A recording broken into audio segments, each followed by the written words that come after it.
Assalamualaikum warahmatullahi wabarakatuh. Apa kabar Bapak Ibu? Semoga Bapak Ibu dalam keadaan sehat. Hari ini saya akan mempresentasikan atau menjelaskan mengenai bahan ajar. Baik, saya akan share screen dulu materinya.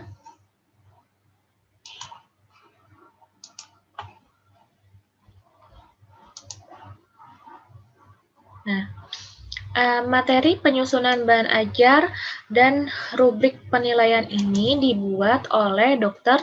Syihabuddin Said MSI, di mana materi ini digunakan pada saat pelatihan pekerti tahun 2021, di mana pekerti ini dibutuhkan untuk syarat dalam mengikuti sertifikasi dosen.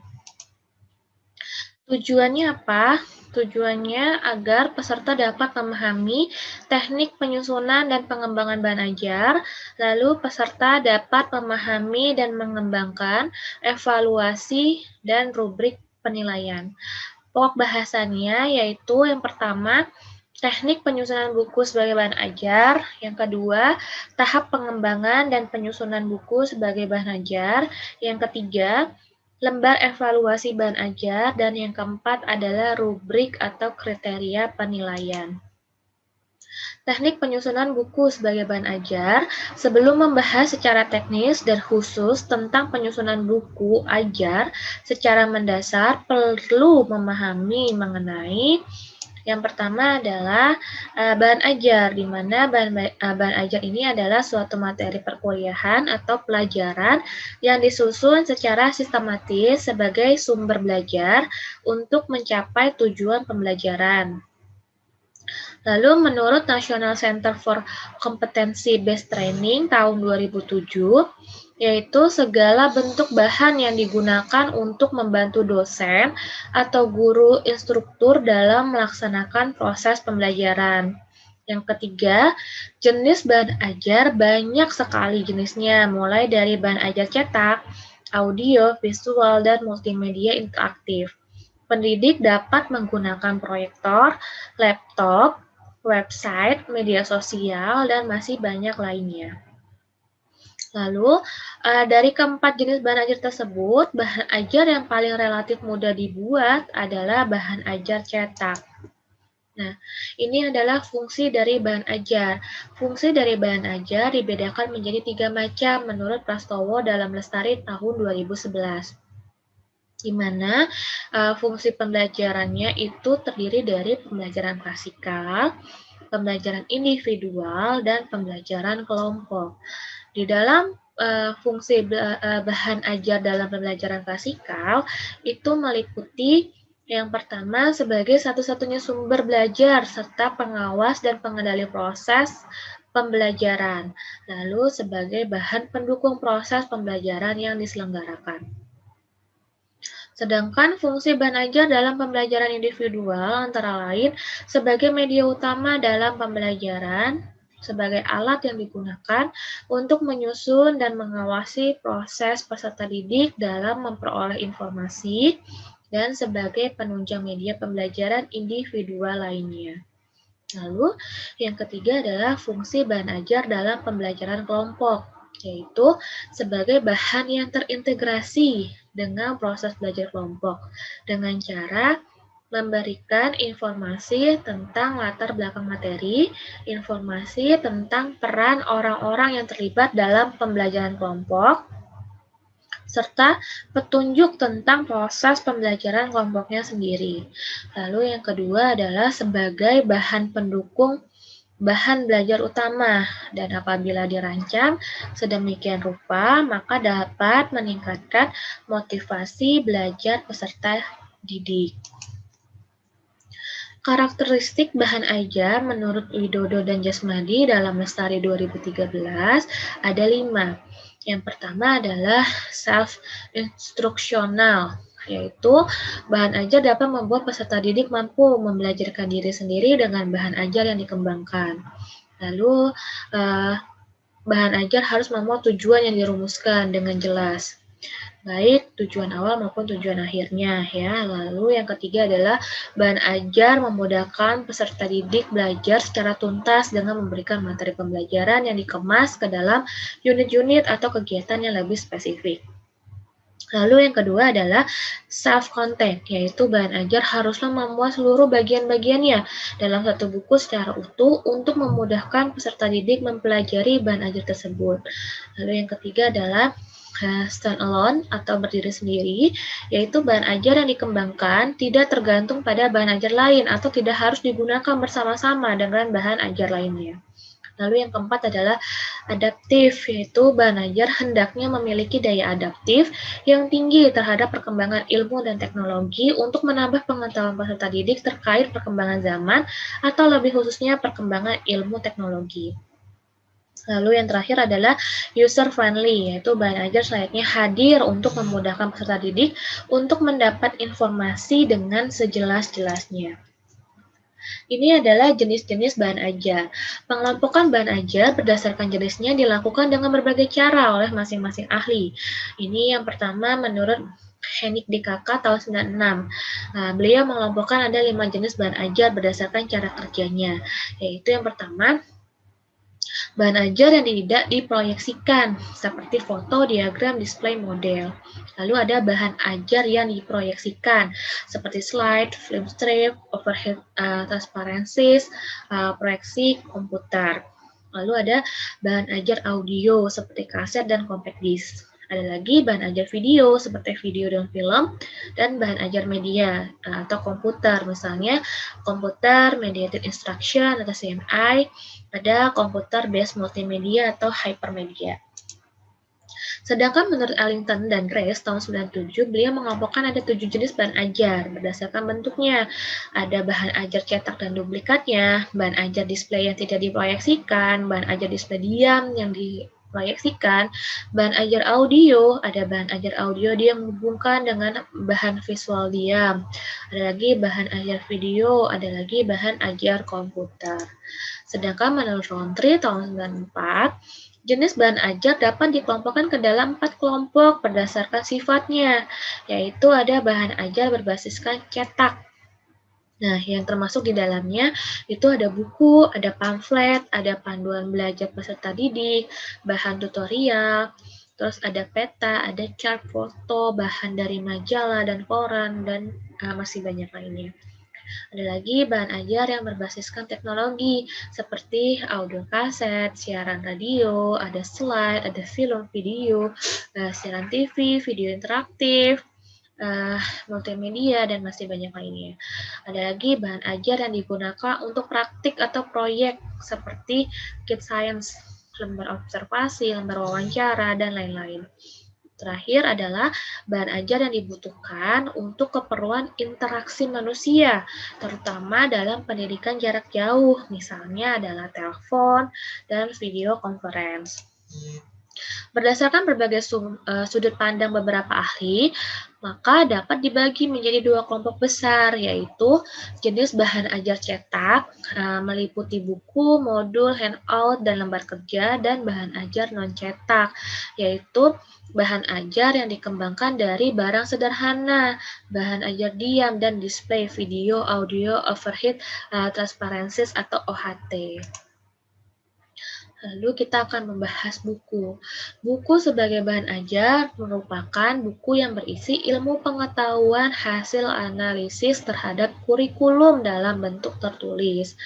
Oleh karena itu, buku disusun dengan menggunakan bahasa sederhana, menarik, dilengkapi gambar, keterangan, isi buku, dan daftar pustaka. Lalu juga buku sangat membantu guru atau dosen dan peserta didik dalam mendalami ilmu pengetahuan sesuai dengan mata pelajaran atau mata kuliah masing-masing. Secara umum, buku dibedakan menjadi 4 jenis menurut Prastowo dalam Lestari tahun 2011.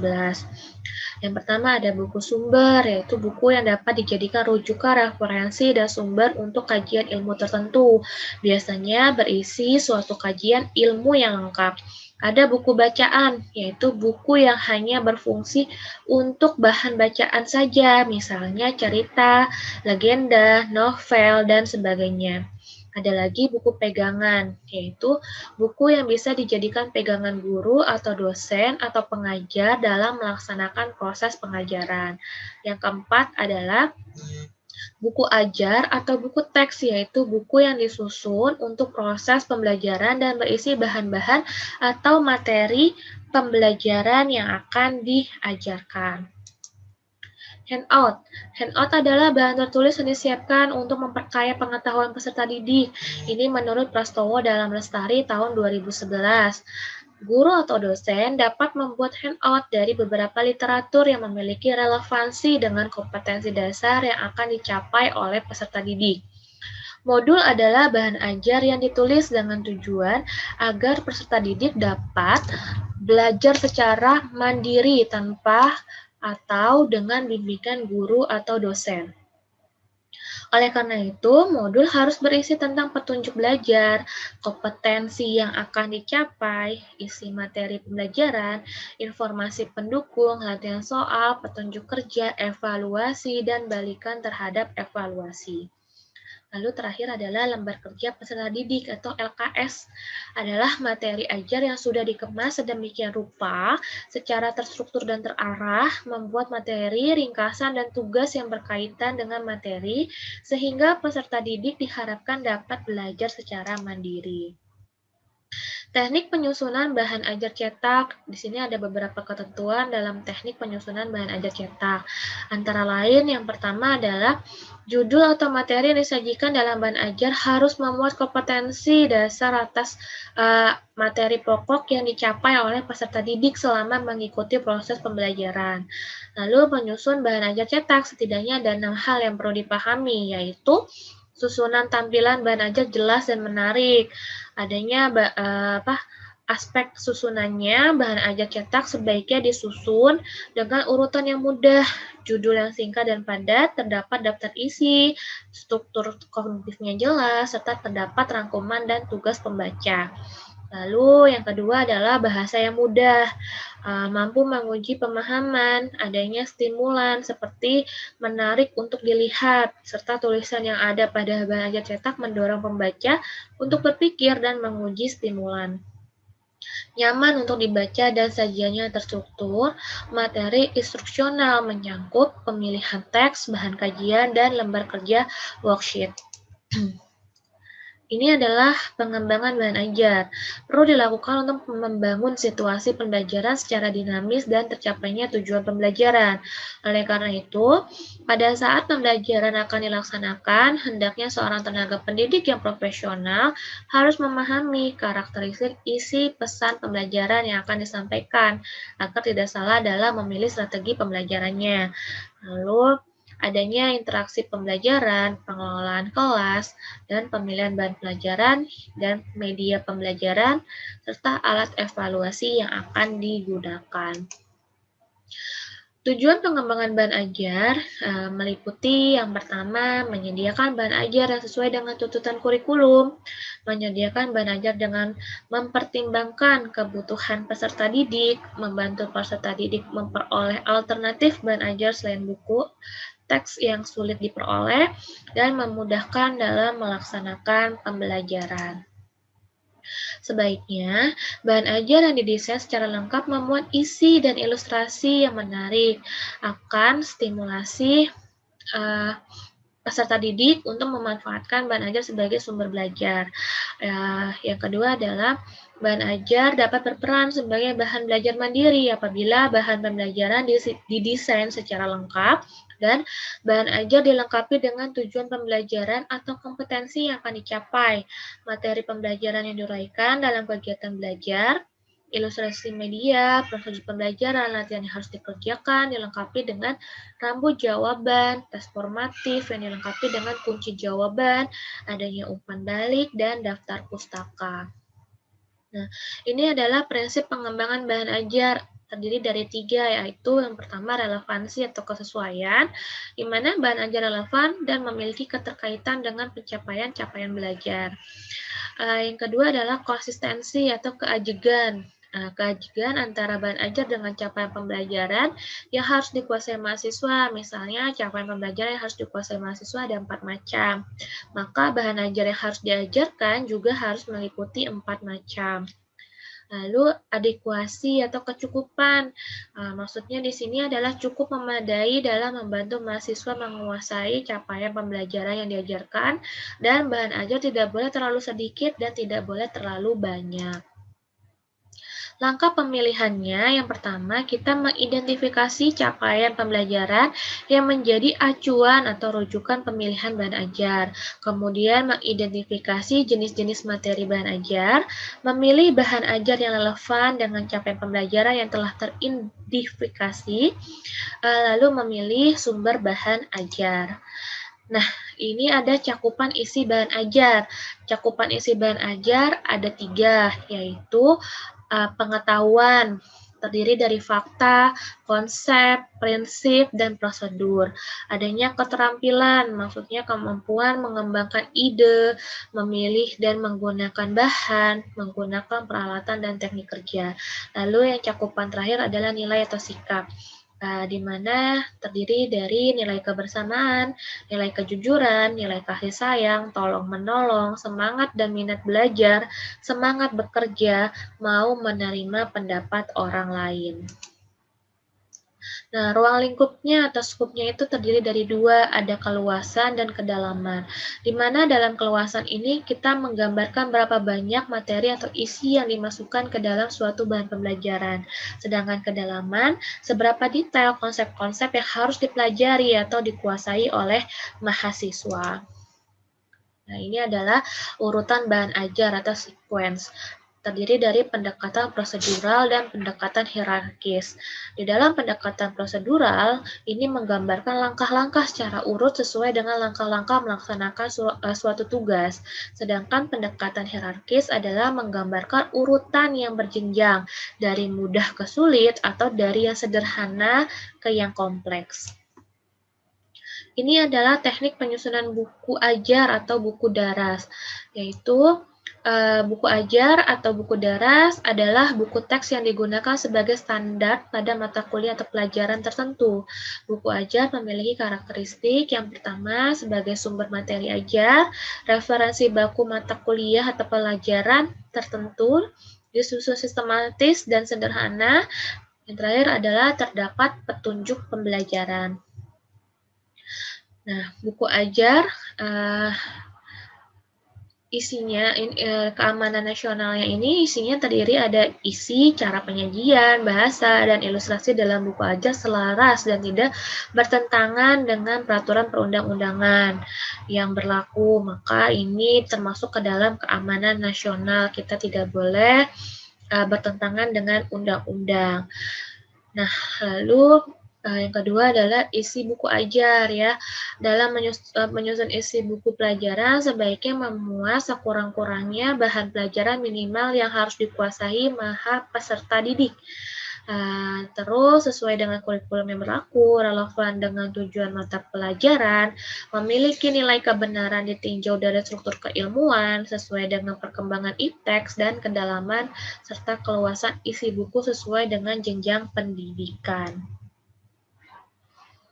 Jadi kalau kita membuat buku-buku yang berbau rasisme atau garis keras ya, itu tidak diperbolehkan karena itu bertentangan dengan peraturan perundang-undangan yang berlaku. Cara penyajian. Nah, di cara penyajiannya itu urutan uraiannya teratur. Lalu ada penahapan penyajian.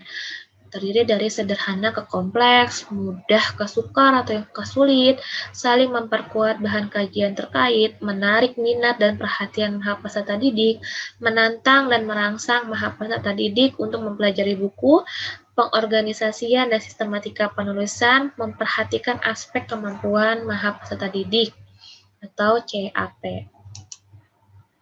Bahasa yang digunakan. Nah, bahasa yang digunakannya ini yang pertama kita harus menggunakan bahasa Indonesia yang benar dan baku. Kalimat yang digunakan sesuai dengan tingkat kematangan dan perkembangan paham peserta didik. Istilah, kosakata, dan simbol-simbol dapat mempermudah pemahaman paham peserta didik dan menggunakan transliterasi yang telah dibakukan. Lalu ilustrasinya mencakup yang pertama relevan dengan isi buku ajar yang bersangkutan, tidak mengganggu kesinambungan antar kalimat, antar paragraf, dan bagian dari keseluruhan isi buku, merupakan bagian terpadu dari keseluruhan isi buku, jelas, baik, dan esensial untuk membantu peserta didik dalam memahami konsep. Secara sistematis, kerangka dan langkah menulis buku ajar yang pertama adalah kita menyusun RPS, yaitu rencana pembelajaran semester, yang mana RPS tersebut digunakan sebagai acuan proses pembelajaran mata kuliah atau pelajaran, RPS sebagai materi atau substansi buku ajar, RPS memuat CPMK CPMK sebagaimana sasaran tujuan yang ingin dicapai. Lalu kita mulai menyusun outline-nya yang terdiri dari adanya pendahuluan. Di pendahuluan itu meliputi adanya deskripsi mata kuliah, CPMK dan sub CPMK-nya, petunjuk penggunaan buku ajar, kompetensi prasyarat. Lalu ada bagian isi. Bagian isi terdiri dari judul atau topik pembelajaran, uraian tentang tujuan kegiatan pembelajaran, materi pembelajaran yang sesuai dengan topik pembelajaran. Alangkah baiknya jika diikuti oleh contoh atau kasus, gambar, grafik, dan lain-lain. Lalu adanya kesimpulan dan materi pembelajaran, adanya tugas, evaluasi, dan kunci jawaban. Lalu bagian akhirnya terdiri dari daftar pustaka, adanya glosarium, indeks, lampiran, biografi penulis, dan perlengkapan buku ajar terdiri dengan adanya cover, lembar persembahan, kata pengantar, dan daftar isi. Oke, semoga bermanfaat materi ini. Lebih dan kurangnya mohon maaf. Wassalamualaikum warahmatullahi wabarakatuh.